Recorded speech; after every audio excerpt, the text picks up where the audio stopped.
Hello, hi everyone. Welcome to Maths Foundation classes. Today topic is Fundamental Theorem of Arithmetic. What is the Fundamental Theorem of Arithmetic? Every composite number can be expressed as product of primes in unique manner respective of their order. Mari, what is the meaning of composite number? A number has more than two factors is called composite number. Prime number, composite number అని two types of numbers నేర్చుకున్నాం మనము. Prime number అంటే two factors ఉంటే prime number, more than two factors ఉంటే composite number. మరి every composite number can be expressed as a product of primes in unique manner respective in there order. So ఇక్కడ మనకు ఒక example తీసుకున్నట్లయితే 24 is the composite number. మరి ఈ composite నెంబర్ని మనం ప్రోడక్ట్ ఆఫ్ ప్రైమ్స్లో ఏ విధంగా రాద్దామో చూద్దాం. ఒక్కసారి చూడండి.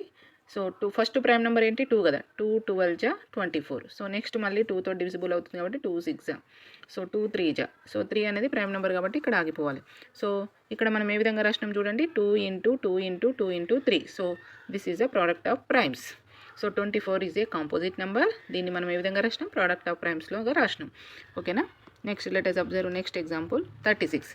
మరి 36ని కూడా మనము ఇక్కడ చూద్దాం.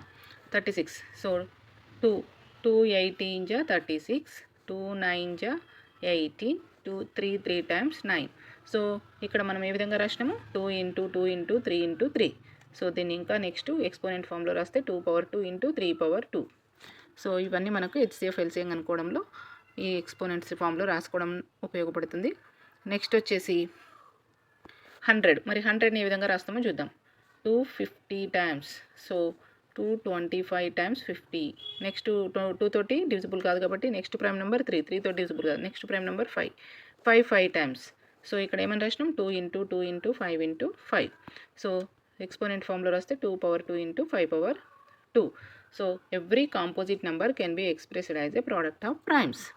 సో నెక్స్ట్ వచ్చేసి మీకు హోంవర్క్ కూడా ఇవ్వడం జరిగింది. నెంబర్స్కి మీరు చేయండి.